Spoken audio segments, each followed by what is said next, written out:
This is Strange Assembly episode 256, Ranking the Vampire the Masquerade Clans.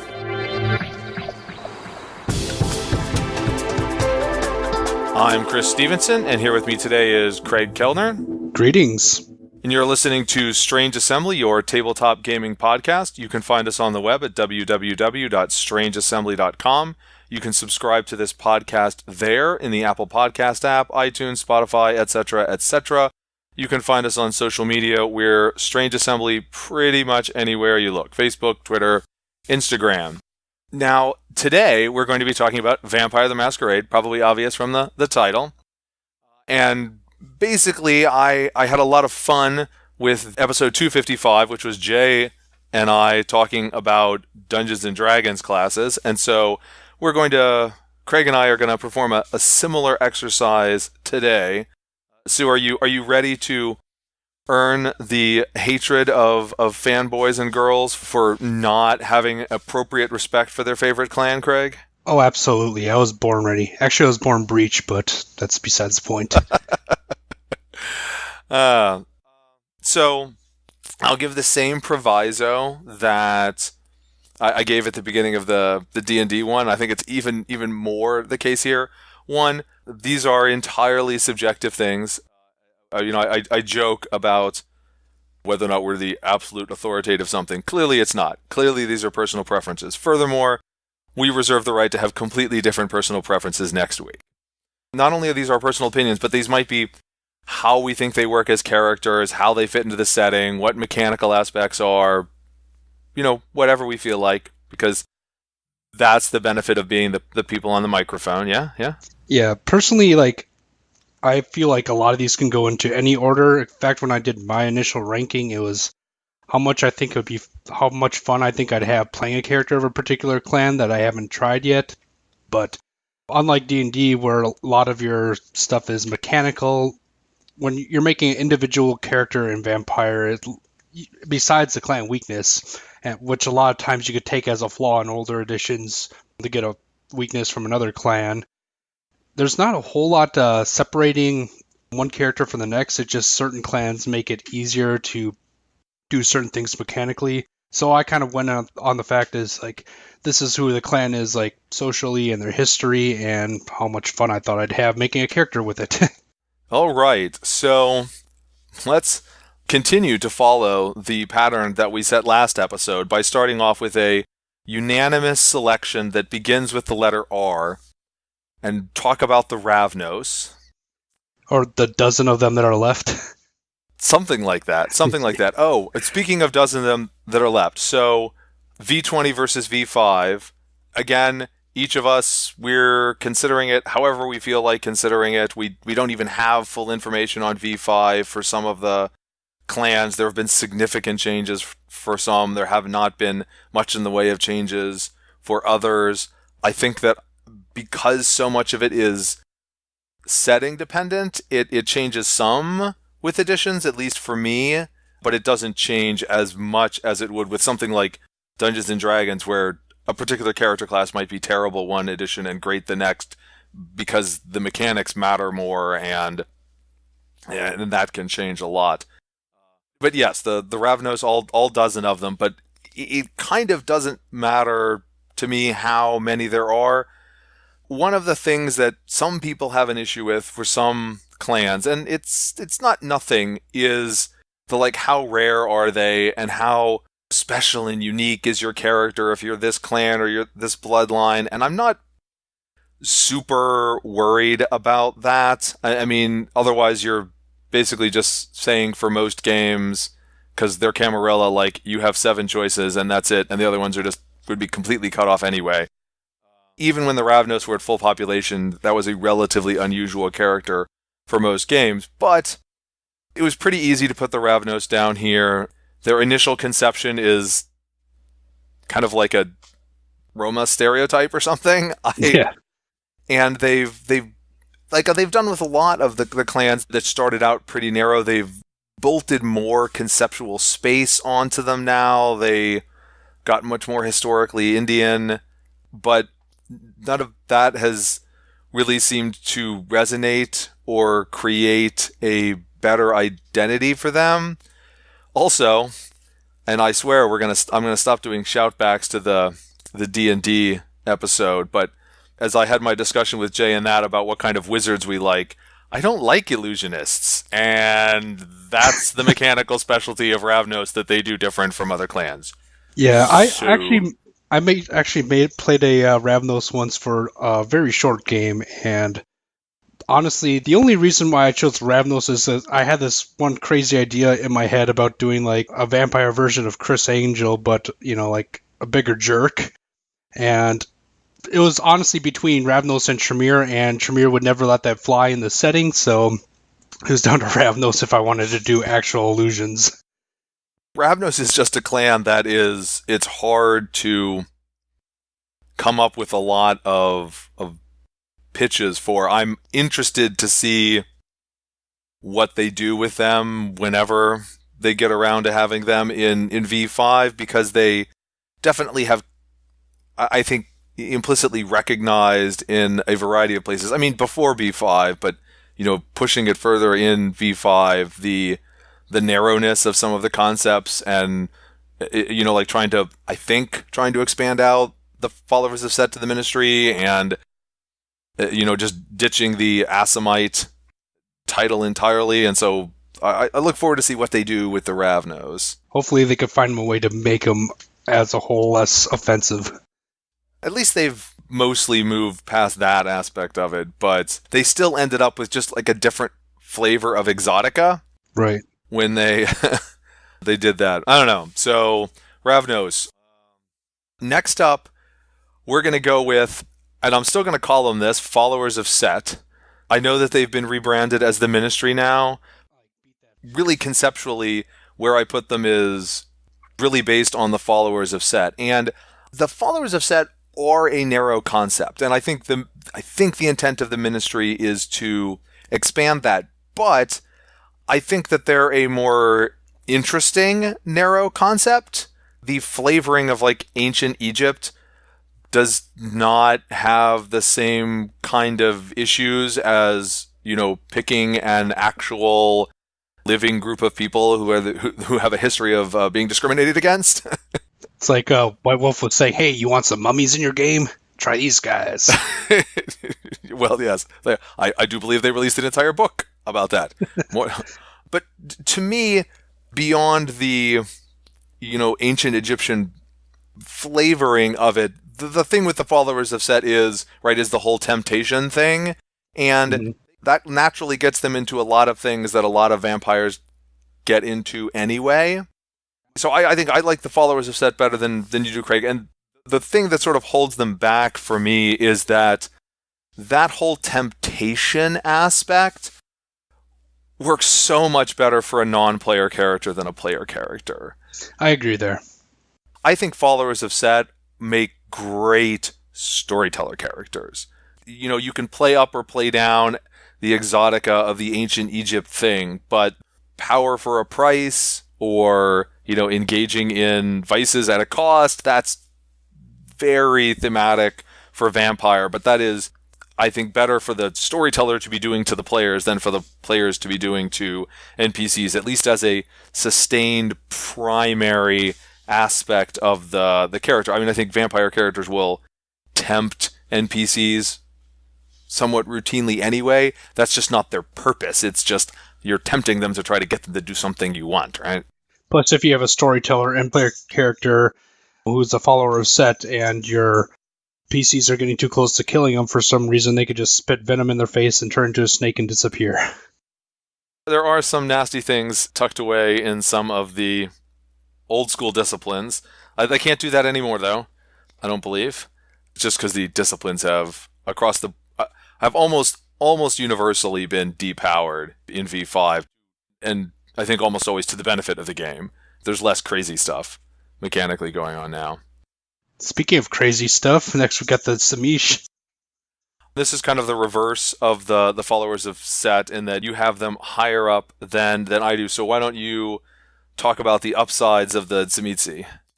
Upsides of the Tzimise, they're a founding clan of the Sabbat, and from a player character standpoint, if you It was really easy, especially in some of the older editions, to just make a neonate who could just like snatch people's faces off at a really low power level. They have a lot of really interesting things they could do. Playing up with the body horror aspects of the clan, which I thought was always a fairly interesting thing about them. I think I'd start with the Tzimise, in that this is one of the ones where I actually, it's not entirely mechanical, but partially it's a mechanical thing, is that the thing that makes the Tzimise distinctive really is vicissitude. Exactly. And I know that there are old clan Tzimise where you can take the bloodline essentially that doesn't have it, but if you strip away the Tzimise, what you are kind of left with is a Lord of the Night variant that is local to Transylvania, basically. That's not an expansive concept, and I suspect when we get to things like LASOMBRA and Ventrue, we'll talk about that more. But right, there's a reason why the Tzimise ended up with the Ventrue and the LASOMBRA in the Dark Ages, like multi-clan splat book of the Lords of the Night. But vicissitude is, I think, a really problematic discipline for me. I know that there are people who love it. I mean, there were goofy mechanical things like, oh, why don't I just make appearance 1 and use that as a dump stat, and then I can use vicissitude to give myself appearance 5, thus breaking the system. But I don't consider it an upside that you don't need a lot of vicissitude to just ruin someone in a way that has always seemed much nastier than just, punching someone's face in with potence or something like that. And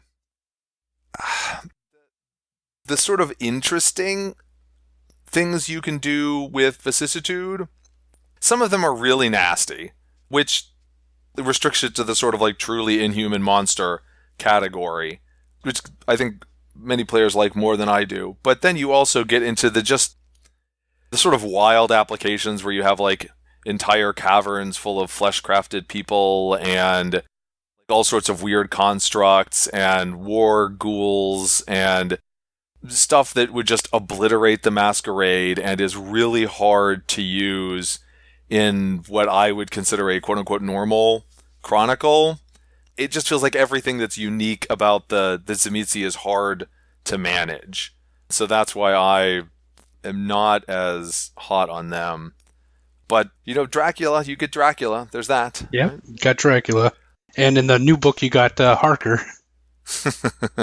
And then Transylvania Chronicles is a really good chronicle if you want to go all out in the centuries spanning uber powerful undead monsters and really delve into vicissitude and Capula and that whole aspect of the clan. I mean, that you're very heavily focusing that chronicle on the nature of the Tzimise and the nature of the Tremere and all that. And within that context, it works really well. They're just harder for me to fit into a routine sort of game. Yeah, that's, I think, one of the strengths of this Tzimise is putting them in like a Dark Ages chronicle when the general mass, the general public, still believe that there are monsters out there, and even the church is confirming it for them. So it's like the Masquerade is somewhat less of an issue for them. You've got that Tzimise stereotype of the lord off in the castle, the voivode. Right. And that fits better in Dark Ages, because you can do it in Modern Vampire, and that is a thing in Modern Vampire, but again, that's not really a character concept you can play in a chronicle, because if your character concept is, I'm the lord of some remote, rural, Transylvanian, decaying castle thing, what does that character do in most chronicles? Like, he's not anywhere near the rest of the characters. And how is that making him different than like a modern day Tremere or a Ventrue in a skyscraper? Well, because it's open. I mean, that's really it, right? It's more open and more horrific and even more directly brutal, I guess. It's extending it further, but so we've got a couple more in the problem children category. So our next entry in this will be the Malkavians, and prefacing this by noting that in the chronicle that Craig and I are currently playing, I am indeed playing a Malkavian, so we're seeing how that goes. But the Malkavians are storyteller characters to me, more so than the followers of Set, and I've upgraded them because of V5. If this was a let's make the top clans in V20, I would probably put the Malkavians as the most problematic to use. Maybe still better than the Ravnos, but there's a lot of flavorful things about them, but it's so hard to play a character who's really insane / deranged / severely mentally ill in a way that isn't jokey or over the top or non-existent. And I think this is a place where the mechanics matter, because V5 much more narrowly cabins how that works and what it is. You no longer have to have this always on issue. You no longer have to tie it to a real world mental illness with all the depiction problems that creates. But it's still rough, I think. Yeah, I totally agree with you that system does matter for the Malkavians. Current Chronicle, pending, we'll see how strange Beth can get as things happen, but I really do feel that reining it in and having a lot of the stuff happen only as compulsions or when you botch a roll truly makes the clan playable and keeps away from, like you said earlier, either over the top fish milk or super offensive to people with mental health disorders. I guess we should log roll here, right? If every Wednesday on strangeassembly.com we're now posting session reports, I guess, for lack of a better word, for Providence by Night. So as we're recording this, it is the 23rd, so session 3 was just posted today, so there's not a terrible ton to catch up on yet, but you can see what's going on in that chronicle. And that is, of course, the first appearance by a Camarilla clan. There's a reason why most of the Camarilla clan end up higher, but the Malkavians are just hard to work with. Next up, we'll go with the Banu Hakim, and we will go with the new name for the Banu Hakim because that's what they always called themselves anyway, and because really Assamites is tied up with the original, still there, but not as universal conception of them as assassins.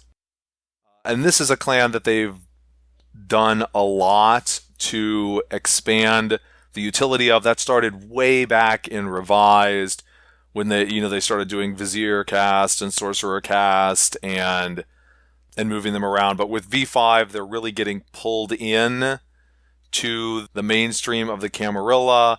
They have a clan weakness that's a real thing, but is not the oh, I'm compelled to diablerize you all the time kind of stuff that is really hard to work around on occasion. I like a lot of the clans better now. That they're playable? Well, yes. Well, I mean, that makes it...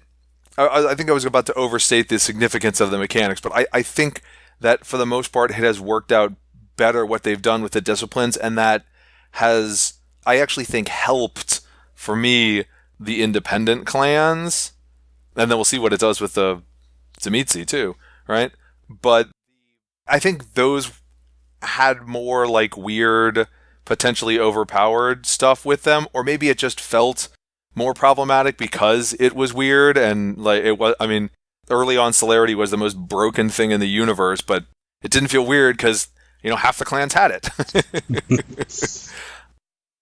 But there's a lot to go with the Banu Hakim. I wish that we had more space in the Camarilla book to see that developed about the concepting of it, but they really have pushed with the Banu Hakim to not just be assassins anymore, and I think successfully divorce it from the whole Banu Hakim equals Muslim vampire, which is partially where this clan originally came out of. So I think the Banu Hakim are quite workable now. I don't see any reason why, if you were running a a non-Camarilla game. I mean, right, they're now in the Camarilla in V5, but just like every other clan, they've got people who aren't.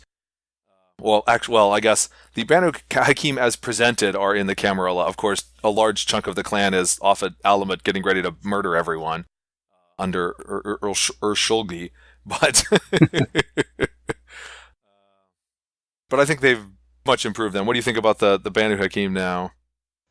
Originally, when I heard new people wanting to play them, they'd always I want to play a vampire assassin like Blade. I guess I'm going to play Banu Hakim, and I really wish a lot of people would go a lot more deeper into their lore and figure out exactly that, like you said, they are more than just Muslim vampire assassins. But I will give them mechanically, they do that very well. The quietest thing recently was rolled into, what was it? Is that part of Blood Sorcery now? Part of it went into obfuscate, like the being quiet. There's the obfuscate power where it's be quiet instead of be invisible. And part of it went into blood sorcery because they just all have blood sorcery now, instead of having distinctive subgroups within the one clan. It was kind of a tip-off. The quietest was gone even before you saw the Camarilla, because you could see things that used to be quietest powers showing up as blood sorcery powers and obfuscate powers. Yeah, but taking this pretty much clan-specific discipline and kind of spreading it out, I think played better into if I'm going to be an assassin hiding in the shadows, I don't want my powers just giving me away all the time. So I think it was an improvement spreading it out a bit. I swear I'm not an Asimite, but you silenced the room. Other people can do that. Right, buddy. Yeah. Yeah, I'm gonna break into a bank with some dynamite, and everyone sees the explosion, but no one heard it. That's a masquerade violation right there.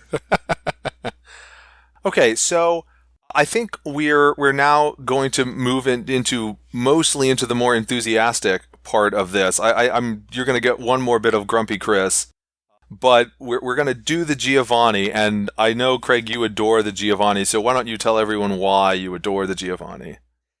One of the reasons why I like the Giovanni is they sometimes, especially with the new American Giovanni, they play into we're vampire mobsters kind of stereotype they got, and I don't know, I just think that's a fun concept to play at the base layer. But underneath that, they have the whole, we're going to collect a bunch of souls for some secret plot that only we know about, and we're going to get super rich doing it. That to me, it's a lot of things that if I was a vampire, I'd totally be into. The Giovanni certainly took up the Cappadocians' meta-plot notions of crazy, world-shaking supernatural stuff that they'll never actually pull off. That is sure, right? Because Cappadocius wanted to diablerize God. Yeah, as you do. And Augustus Giovanni wants to, merge the Shadowlands with Earth, right? Something like that. So, yeah, I'm not big on the mob thing, although that is traditionally a big element of the American Giovanni.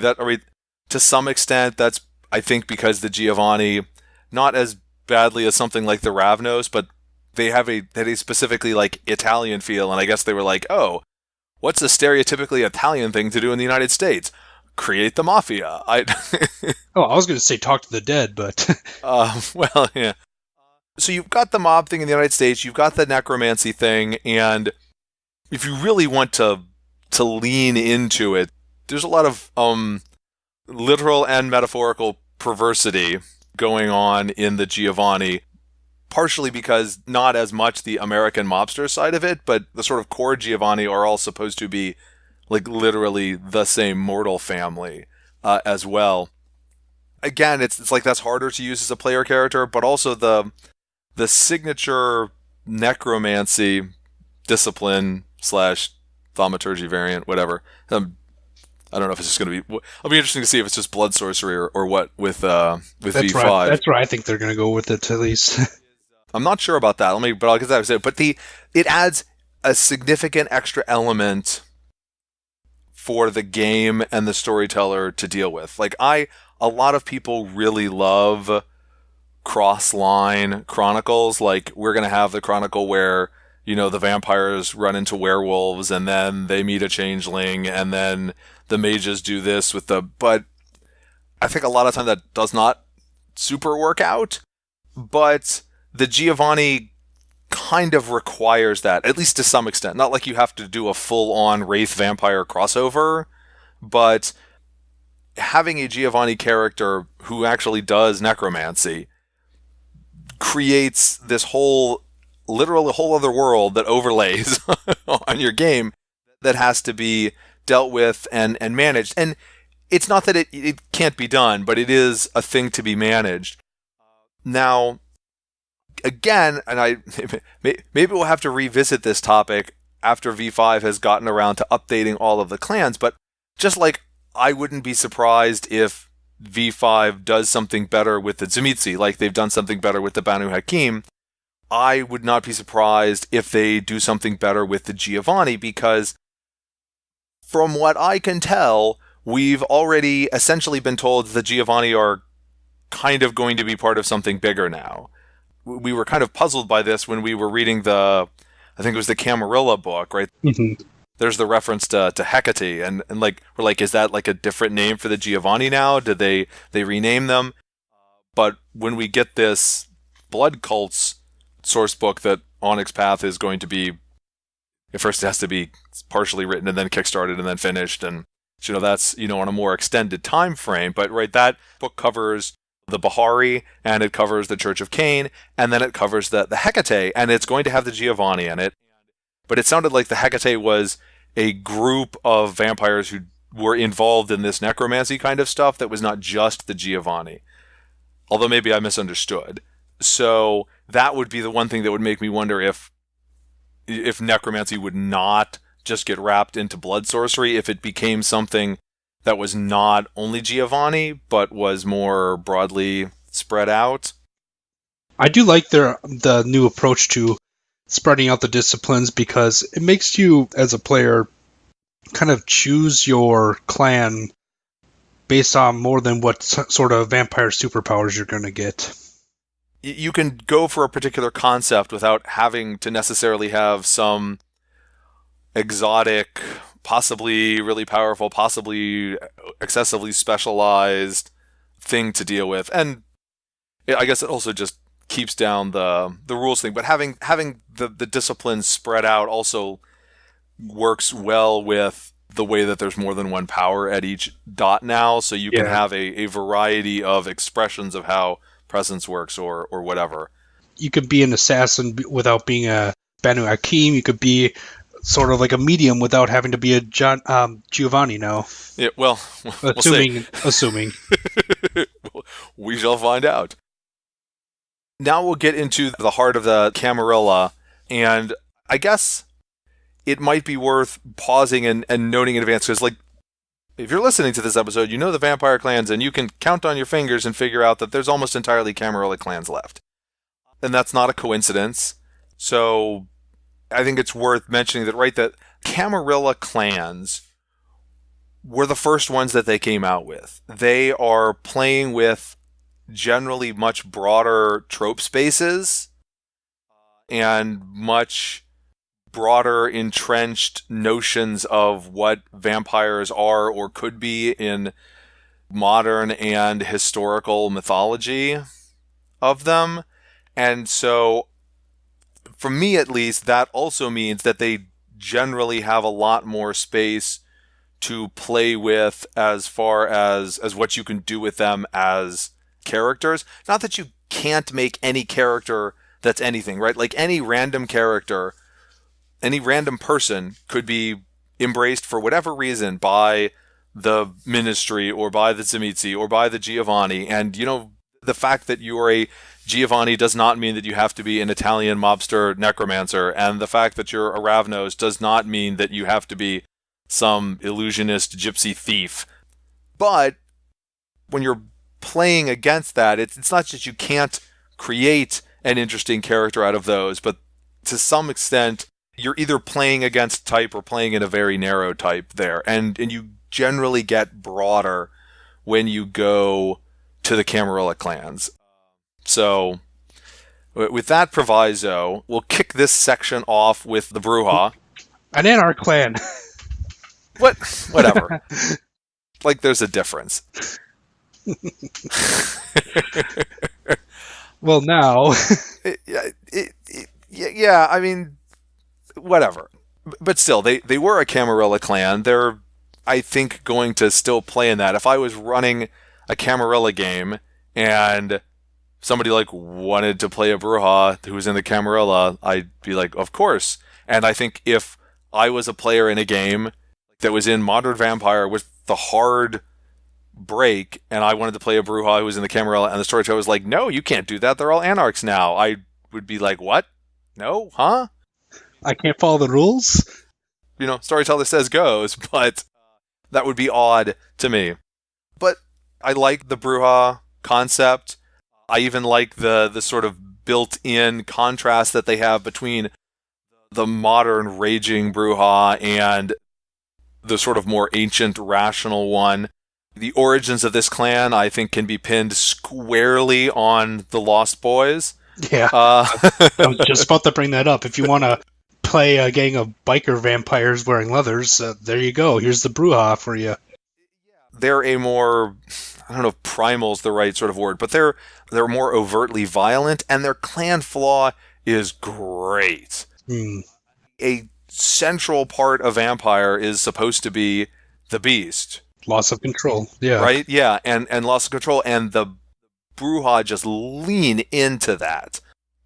And you don't have to play a biker either, right? Like, that's obviously a stereotypical thing to do, but it's not like the Brujah are just like, oh, they're the biker gang clan, and if you're anything else, you're somehow weird. There's plenty of Brujah, and there always have been, who are not, wearing leathers and riding a motorcycle.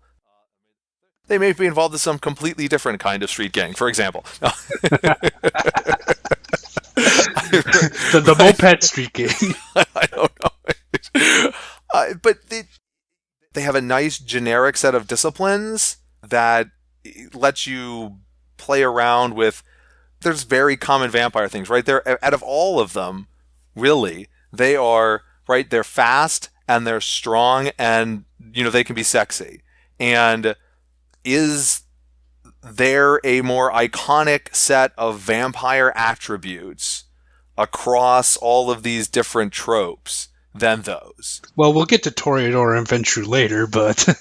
Well, yes, but I mean, right, the Toreador and the Ventrue are later, and yet I think if you're just talking about that mechanical spread, that is really, and Fortitude, I guess, is the other one. So they don't have any. So I guess those four, I think, like, right, it's the three physicals and presence that are I think really at the core of that. So I think there's so much room to play with in the Brujah, and their clan flaw really just goes well with Vampire. So they're number 2 on my list.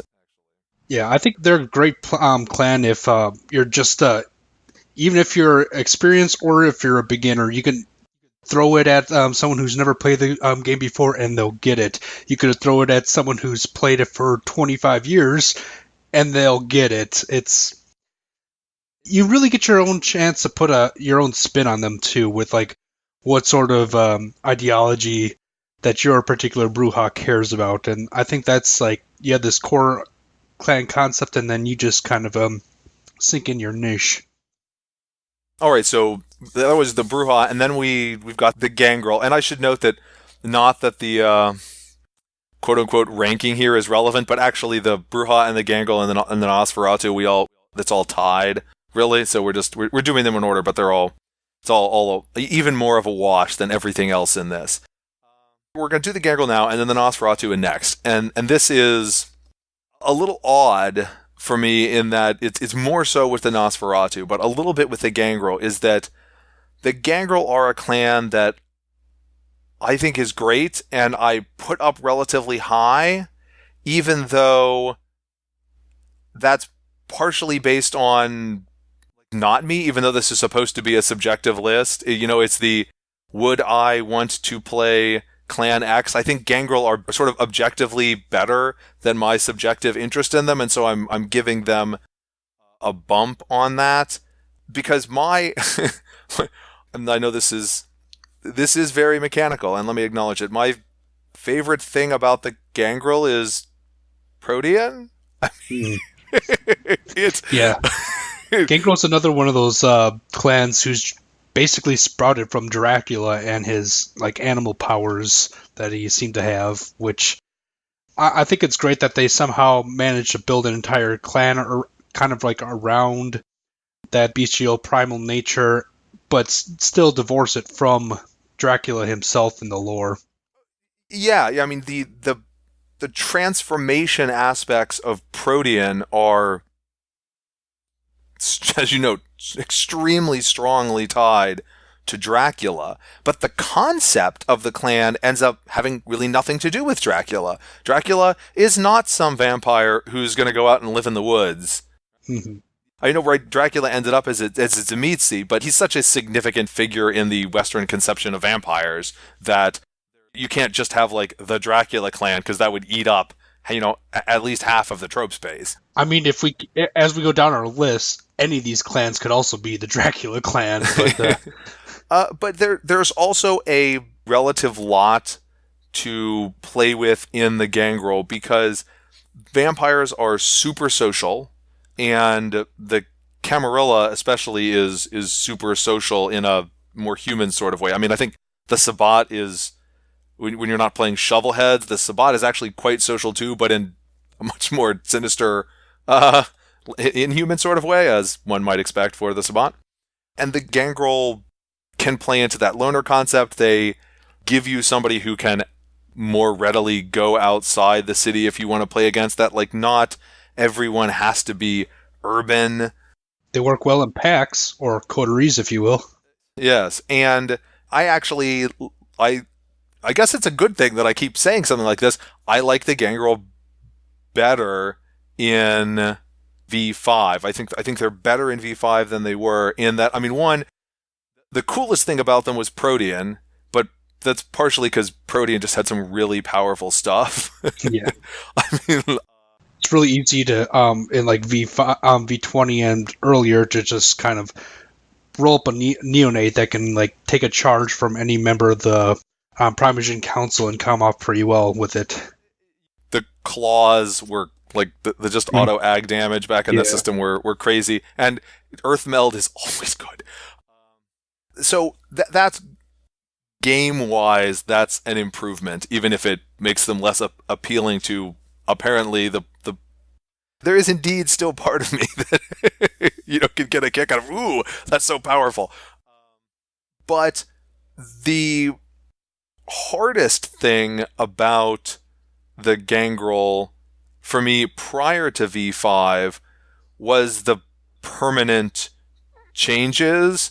I mean, you can frenzy a lot depending on what kind of game you're playing, and that can accumulate those animalistic features relatively quickly, which starts to make the Gangrel kind of weird. And when you saw portrayals of the Gangrel in the books, you usually didn't really see them that animalistic.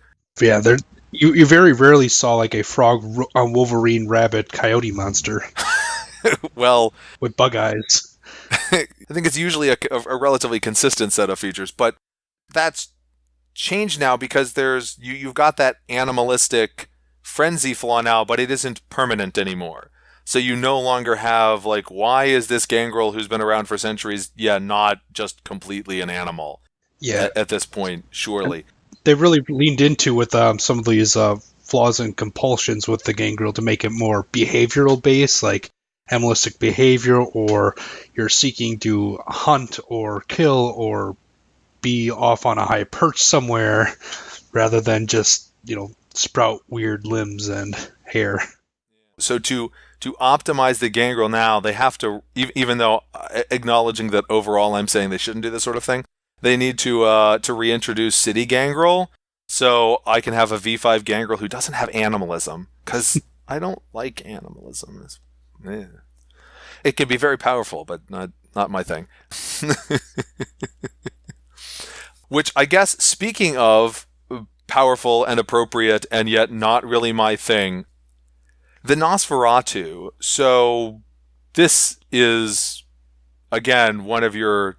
They are the embodiment of one of your central vampire tropes, right? And another Dracula clan, literally this time, based off the movie Nosferatu, which was pretty much cut wholesale from Dracula plot-wise. Well, yes, except for the whole horrible disfigurement thing, which is like kind of the defining thing of the Nosferatu, is not something from Dracula, right? And everyone in V5 has the rugged bad looks features now.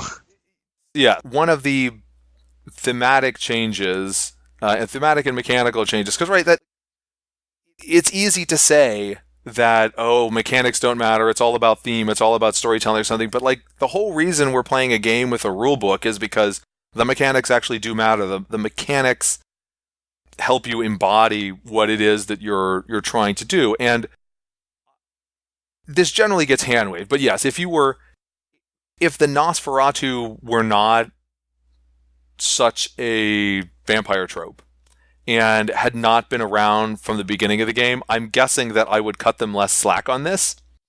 But really, it's extremely difficult for the Nosferatu to operate in mortal society. I mean, they've got ways of staying hidden, but it's very difficult for them to do anything normal. Like, Mask of a Thousand Faces is not the same thing as having your own personal, consistent, normal human appearance that lets you talk to people in person. They also always had a mechanical weirdness, and that their clan flaw is to have no rating in something that arguably should never have been and no longer is an attribute anyway. They were a clan that, in the flavor of the world, like it's supposed to matter that they have appearance 0, like, and that's probably realistically, like, if someone if someone was truly monstrously hideous, we all like to think that we're better than that, and think that, oh, that wouldn't matter to me, but they're supposed to be deformed beyond normal human range. But I don't think that really comes up very much at tables in most games. Like, the character who's a Nosferatu, even under, the old rules where they were super ultra hideous, they just went along where all the other clans went, and okay, maybe you play up the Toreador don't like Nosferatu because they're ugly thing, but other than that, they don't get judged for that. The appearance 0 doesn't, partially because appearance was like a stat that didn't matter in a lot of ways anyway, but they just sort of, like, they leaned into the issue with that appearance stat. And despite that, even before the sort of semi-fixing in V5, they still did so many really cool things that they kind of overcame that.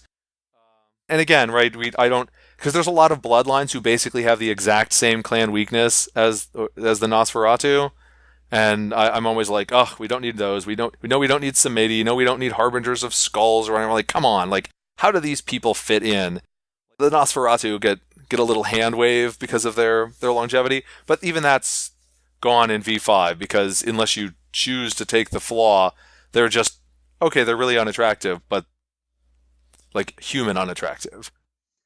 Yeah, I think one of the reasons why Nosferatu was higher up on my list was probably because they actually, in a lot of cities at least, have the sort of support structure that only comes from people like, hey, we recognize you're hideous, we're hideous, let's be hideous together, because we're the only ones that understand us. So, like, they have their intelligence networks, they have their secret underground warrens. They do have a lot of ground to run through when things go bad. So that's sort of why they got a little bit of bump in my list. They added an extra element, and it's just the sort of thing that has to be there. as a concept in the game, if it's this broadly conceived game about vampires. We're talking about Vampire the Masquerade. We're not talking. This isn't Requiem, but there's a reason why Requiem went down to 5 clans instead of 13, and there's a reason why the NOSFERATU were still one of those clans. So, having finished up with our 3-way tie, let's go to, I think this is the last one that we have where there's, I want to say, a significant difference of opinion, but I mean, that's really overstating it. But there's, a discrepancy, and that's, we have a little tie here, and we'll do the LASOMBRA first. And you, Craig, had the LASOMBRA rated as your number 2. So why are the LASOMBRA so awesome? Well, the LASOMBRAs are so awesome because, well, first off, they're another one of those Lords of the Night that we talked about earlier. When I think of vampire, I think of someone who is, has a superhuman ability to just kind of like manipulate people and others around them to kind of just fall in line. And that's something that I think the LASOMBRA embody just as well as the Ventru in this case. They're like one of those, like, I don't want to use the term evil because evil is pretty subjective, but they're very maniacal in how they can control things. They're even controlling shadows. It's not enough that the vampire is going to come up and strangle you. It's just going to stand there, and shadows are going to strangle you while it watches you. That's something truly terrifying, and I think it's cool as all hell, too. Yeah, so my lower placement of the LASOMBRA is flat-out Camarilla prejudice, really. And first mover prejudice as well, I guess. Like I talked about earlier, I think that there is a reason why the Camarilla clans are generally better, and you're not as much into this as I am, but like for the first 6 on my list are 6 of the 7 original Camarilla clans, like everybody but the Malkavians. You're not quite as bad with that, as you have the LASOMBRA higher than I do, you have the Giovanni higher than I do, but the thing with the LASOMBRA is, yes, like there is a very direct comparison to the Ventru, and so from my who showed up first and which one's the Camarilla clan, I guess, concept, it's like the sort of tie there goes to the Ventru, and so it's hard for me to get out of the feeling of LASOMBRA as like Ventru with a twist. To go back to the Requiem thing, there's a reason why there aren't, when they collapse the clans down, distinct Ventru and LASOMBRA clans when they do Requiem. And they called them Ventru there still because that's just the more well-known one. The LASOMBRA, I like their clan weakness better, actually. That's a more, traditionally vampire-y thing, not having a reflection, than the feeding restriction of the Ventru. And I think the LASOMBRA work out great. I mean, basically, if the Ventru weren't here, the LASOMBRA would be higher on my list. And I think the LASOMBRA are definitely a clan. I know, okay, with Chicago by Night and V5, the LASOMBRA sort of are joining the Camarilla, maybe, or applying to, so this may be a moot point, but LASOMBRA and Tribu go to town. There is no reason other than like, oh my gosh, they're LASOMBRA, that a LASOMBRA can't be in the Camarilla. There's nothing inherent about their concept that requires them to push the freakiness. They do have obtenebration. I actually kind of think that obtenebration is the weakest aspect of the LASOMBRA because it's pushing into some sort of like extra weird aspect of it instead of some sort of more quote-unquote normal thing. Although if they didn't have obtenebration, they'd really just be Ventru. Like I said, I mean, maybe that means I should be saying, oh, LASOMBRA and Ventru are tied. But because the Ventru were there first and are in the sort of like core sect of the setting, the LASOMBRA end up kind of down further, looking up jealously at the Ventru. I kind of did have like Ventru and LASOMBRA tied, and I don't think it's like a huge flaw that there are 2 clans that are both pretty much the top of their respective sect. I mean, now with like the V5 and possibly LASOMBRA being in the Camarilla, it does make sense. In a world where you don't actually have to be able to objectively justify any of your rankings, it's still, it makes sense and it is justifiable to say, I think the LASOMBRA and the Ventrue really aren't that different. I think that the Lord of the Night thing is an important concept to have in the game, and so I am going to rank both of them high, and that's what you did.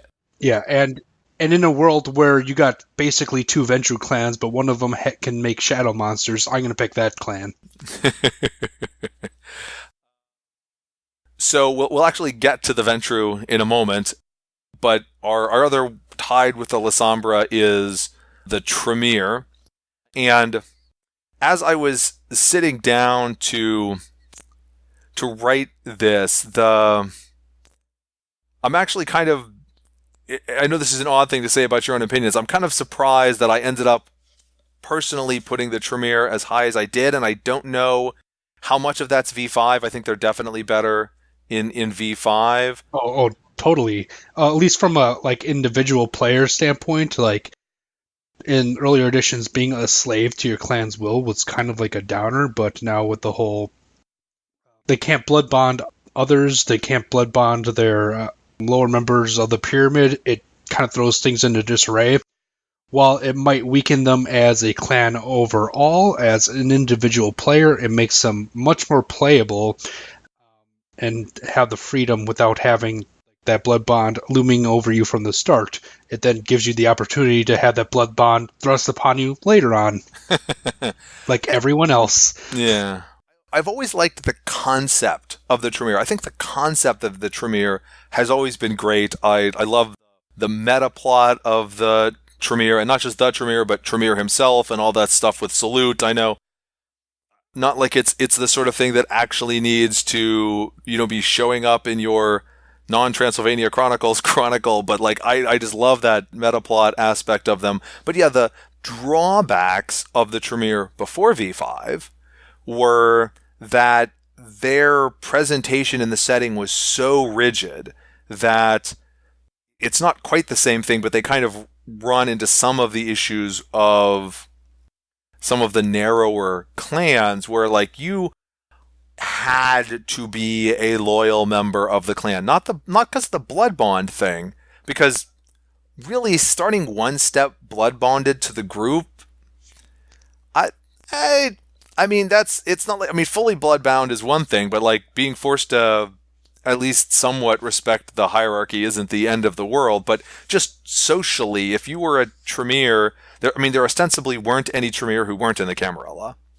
And if you were a Tremere in the Camarilla, but you were not an obedient member of the Chantry, playing the setting quote-unquote realistically, you were screwed. You were going to have your own clan actively hostile to you, nobody who wanted to help you, because theoretically no one else trusts the Tremere for some odd reason. And then on top of that, thaumaturgy was so complicated. It's still more complicated than a normal discipline in V5 because you've got the rituals, but all the different paths. I have my shelf. I've got like one column in an IKEA 5x5 cube that's like Vampire the Masquerade and Vampire the Requiem stuff. And because I'm tall and don't like to bend down to scramble for books, I have my favorite books up on the top shelf where they're easily visible to me and easily reachable. And there's Blood Magic Secrets of Thaumaturgy, and then like the Thaumaturgy Companion or something. Like there's 2 entire thaumaturgy books, and they're at the bottom of the shelf because mechanics matter. But to me, Vampire should not be a game where like I have an entire printed book worth of spells or something, basically. So I think that the Tremere have gotten significantly improved in the variety of characters you can play and in the way that their mechanics work within the overall game. And so now they have this melding of the cool concept and the meta plot, if you want to get into that, without, some of this other baggage that made them more of a pain. So go Tremere. Now I'm like, why did I only put them 5th? Maybe I should have put them higher. Crud. That's why I'm allowed to change my opinions next week. Ask me next week. Yeah, so I guess you don't want every Tremere to have a different set of thaumaturgy, Chris? You think they should all have blood magic and not, like, weather control or bureaucracy powers? Yeah, that sounds reasonable. I mean, I'm sure that over time it will get more like that again. Yeah. Because, the mechanics don't generally get taken out, and they can always just add more rituals. Yeah. I guess, like, I'm not a huge fan of, like, collect one Tremere for every power set out there, because if you're going to have a special power set, it's got to be special and therefore rare, and you might have, like, a few instances of it showing up in a Chronicle, but if you dilute the special with a bunch of different flavors of special, it's not special anymore. Yeah. It's like when you mix all the sodas at the drink dispenser when you're a kid and just drink, like, bit of all the sodas, it tastes really nasty. It's a lot of carbonated sugar. Exactly. And this is where sort of the personal stuff could get in. I mean, I know that I've heard players who think that the Tremere got beaten up too much, that their powers aren't good enough anymore in V5, and I'm sure that there are Tremere fans out there who are, no, I think that the piles of paths with tons and tons of options for my Tremere character was great, and it's awful that I don't have that anymore, and you're a giant hypocrite, Chris, because, you were disappointed that they didn't add more dots to powers, to other disciplines for the... But there can be a happy medium, right? And there's just a difference between having 1 or 2 or 3 options and having 20. And having each of those options be its own set of things. Which is where thaumaturgy ended up. I'll stick with my regular diet blood flavored soda for now with the Tremere. Yes, sadly I given up on soda entirely. So does that mean I'm not allowed to play a Tremere? I don't know. No, you can have, like, this tea blood stuff. All right, we got 2 left, and one of them obviously is the Ventru. And we covered a lot of that sort of ground with the LASOMBRA, but right, Lord of the Night, that's a thing. Check. Yeah, you've got the leadership. Yeah, you're running things. You're that vampire who's like, I've had centuries to accumulate wealth and power. Of course I'm running things from behind the scenes, you stupid mortals. Or rather, in front sometimes, that they have a public face to, be their mouthpiece. It gets hard to stay in the public for too long. You've really got to go for that. The Ventru, in particular, I mean, more so than the LASOMBRA, lean into the social aspects of that because they have both presence and dominate. They're going in for the both, I'm just a generally charismatic, sexy vampire. Although you don't really think of it in terms of sexy vampire as much with the Ventru. I mean, it's the same power as that the Toreador have. Hey, money is sexy. That's a different dot on your sheet than presence. But also, right, they're obviously not the only ones, but they also pick up the look into my eyes, I'm ordering you what to do mesmerism aspect of that. And they get one of the other, signature vampiric toughness physical powers. And so, like I said with LASOMBRA, I think it's a really important concept. I think can be a really broad concept because if the concepting is like Lords of the Night, but of course there's also middle management of the night, right? Yes. Oh man, I'm so glad you made that. Because you're right, normally your Ventru in a modern game, like in a typical sort of Chronicle, is not in fact the one in charge, right? But there's still plenty of space for you to be within the hierarchy and, try to be the lord of your own little realm of things. I got this position and I'm going to keep doing it until someone tells me not to. The feeding restriction can be a little awkward depending on what you like.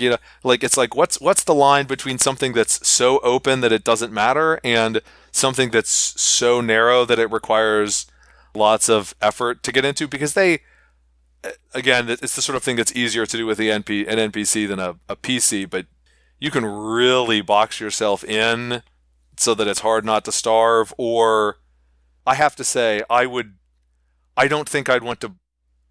No, I don't think. I wouldn't want this at a table. I wouldn't want to play this at a table.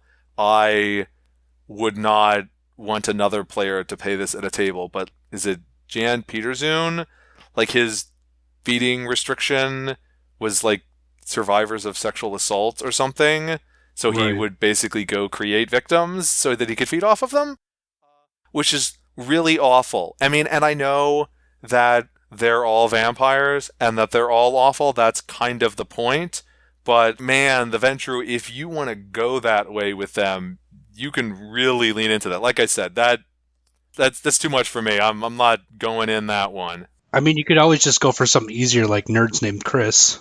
I don't know how easy that is, but no, yeah. I mean, you can be as specific or as generic as you want. It gives you a lot of room to decide how much you want to hamstring yourself. I mean, Yeah. and the storyteller probably needs to sit there and make sure that you're hamstringing yourself enough. Yeah. How much rope do you need to hang yourself this time? It is a weakness, but it's also, I mean, I don't think the storyteller should really try to seriously stick it to them, because the clan weaknesses are up and down, and like there are clan weaknesses that are not really that big a deal. You can make an entire Ventru character around what their feeding restriction is, but you also have a lot of times when you have a Ventru character where you establish the feeding restriction, and like every once in a while it matters, but mostly it doesn't, in the same way that like every vampire has to feed all the time, but you can't actually bog down your game by trying to role play out every single one. You just have to be like, okay, make a hunting roll. Like, Yeah, you could. Yeah, the way around that is just make sure that your player characters have a really successful nightclub, so when they do need a hunt, it's really easy, so you don't have to spend so much time doing it. My feeding restriction is someone who's dancing. Yes. But yeah, I mean, you've got to have the Ventru. It's just such an important. It's an important concept. It's a broad concept. There's just a lot of room to run with it, and so, hey, here's our Ventru sitting at our second favorite clan overall. It was actually neither of our second favorite clan, but taken together, it's our second favorite clan. But our first favorite clan, and unanimous, which I guess amongst the whopping two of us on this episode, is the Toreador. So, Mark Reinhagen is on record saying that he had never read Anne Rice before he wrote Vampire the Masquerade, but I had read Anne Rice before I read Vampire the Masquerade, and I love Anne Rice vampires, and I love Toreador, and All hail Victoria Ash. well, I loved the Toreador before Victoria Ash did her awesome routine in the Camarilla book. But it's just the passionate aspect of it. The Toreador are pretty integral. Like, I mean, it may be that objectively the Lord of the Night concept is in fact more important, and that like the single most essential clan is the Ventru or the LASOMBRA or a squish of them, or however you'd want to do it. Like, you have to have one of those. But the Toreador, I mean, it's just the passion and grace, and passion in a different way than the Brujah, right? The Brujah are also a clan of passion, right? There's like emotion, and right, the horror and the fear, that's an emotion, but it's not the only emotion. If you're playing up you're doing a storytelling game, like, emotion is a big part of that, and that is just what the Toreador are all about, and I even like the artistic side of it.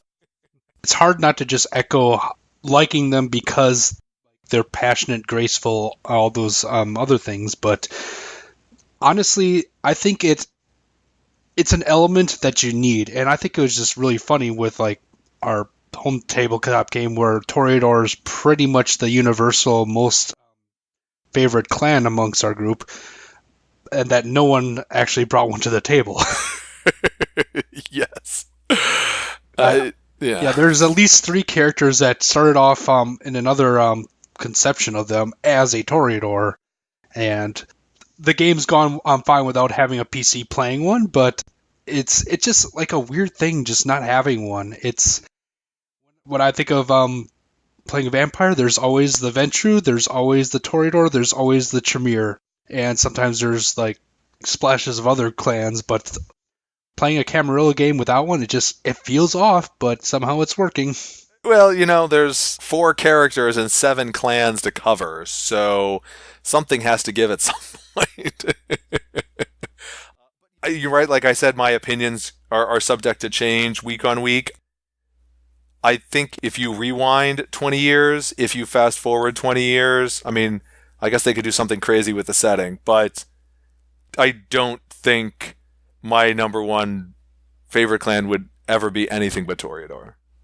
Yeah, I think it's really interesting with how they changed the Bane for V5, where you just kind of like lose dice for being in what your character considers less than beautiful circumstances or environments, instead of like the whole like I'm just gonna gaze off at the beautiful sunrise thing. I like the Bane less now. Yeah. I thought that the old Bane was really thematic for them, and it didn't seem to be a Bane that was problematic, like that where it was a non-Bane, it never really mattered, or it was something that was crippling. And part of why I don't like the new Bane a ton is that I don't really know when it's supposed to apply, because you could read that and be like, what, so my character just always gets a penalty? Like, Yeah. I walk out onto the streets of a city, bam, and now I have a penalty. Man. Yeah, I like you just said, the whole losing yourself in your art, that's something that people who engage in music or drawing, painting, they do that. I can see them just having that really cool scene where they're just kind of like playing a musical instrument or painting into the wee hours of the morning, and just like a little line of sun creeping in is the only thing that reminds them that they have to stop doing what they're doing, go to bed for the day. I feel like you could have some really powerful scenes with them that, whereas this new Bane, it's more, well, like you said, I'm always at a penalty, or because it's just not fitting my aesthetic. It's the sort of thing where when I, especially given how the Banes tend like really shake out in V5, where overall they're less obtrusive. I mean, a lot of times the sort of full-on effect of the Bane gets pushed into the clan compulsion. And so when I read the Toreador Bane, I read it like, yeah, my initial thought is like, this would just apply all the time. But that cannot possibly be the intent. It would be crippling, it would be inconsistent, it would be... It just requires you as the player and the storyteller to like constantly be having this thing. And I think you really end up with more of a... You take the penalty when it's really bad. I mean, it can't just be suboptimal. So yeah, I guess... Weirdly enough, I guess we're going to close this off where one place where V5 did not seem to help. What could they have done? They could have renamed them the Deva. I mean, that would be... Well, honestly, like, it would be weird, but come on, if you were starting from scratch, as they were, would you not also name them the Deva instead of the Toreador? I mean, the name kind of makes no sense. I mean, I don't know what Toreador translates into with any language, but I like it. I know exactly what I'm getting into, but that's only from, like, having that vampire context. Yeah, it's a bullfighter. I mean, yeah. It's... Right, it's a... it must be out there somewhere, like, where that came from or why, but literally, I'm not aware of any... Maybe there is one, but I'm not aware of any meaning of the term Toreador outside of vampire, other than a bullfighter, a kind of bullfighter. I mean, it's... All right, so there's our thoroughly objective, permanent, absolute, and you must agree with us or you're wrong, analysis of / discussion of the vampire clans, right? That's what we were doing? Yes, and we didn't have Caitiff. Well, see, that's because I'm very Camarilla centric, so I was like, Panders? That's not a clan. If you're a giant Sabat and Independent Clans fan and think the Camarilla is done, you can send hate mail to j@strangeassembly.com, and then he'll no, and then he'll forward it to me because he won't know what to do with it. No, you can send it to chris@strangeassembly.com. That's in this context, it's probably less productive than like posting a comment on like the show page or something. But feel free to email me because I openly admit that Camarilla is, even before V5, where it's really true, Camarilla is the default vampire setting to me. Right? That's the core of the game. It's not that there isn't anything to do with Sabat and Independence, but the kind of Camarilla concept of some sort of loosely organized, hiding behind the humans, multi-clan mishmash is really the central core part of a vampire, and apparently someone agrees because that's really what V5 does. That's why I'm running it that way. So that's our thought on the clans. We kind of talked about like, oh, could there be a follow-on about bloodlines? And I gotta say, like, if there's somebody out there, if there's people out there who really want to hear that, we can, but I feel like the bloodlines discussion is going to be like way too much negative Nancy, even more so than the or negative Nelly. I'm misusing the phrase. Even more so than like kind of the opening of this was. We're like, let's talk about the problems with ethnically based vampire clans. But if you're super interested in that, let me know. It is chris@strangeassembly.com. Whether or not you loved or hated our opinions, feel free to shoot me an email. You've been listening to Strange Assembly, your tabletop gaming podcast. You can find us on the web at www.strangeassembly.com. You can subscribe to the podcast there in the Apple Podcasts app, iTunes, the Google Play Music Store, Spotify, and I swear I'm working on getting that Alexa skill because I know there's just legions of you dying to be able to tell Amazon to play Strange Assembly. As I mentioned just a moment ago, you can reach me at chris@strangeassembly.com. I always like to hear your comments, criticism, feedback, whatever you got. Just drop me a line. You can also find us on social media. We are facebook.com/strangeassembly, @strangeassembly on Twitter, and strangeassembly on Instagram. And finally, of course, if you're a lovely, lovely, wonderful human being, then you can find us at patreon.com/strangeassembly and support the show and the website that way. You will have our eternal, undying, bloodthirsty, and vampiric gratitude.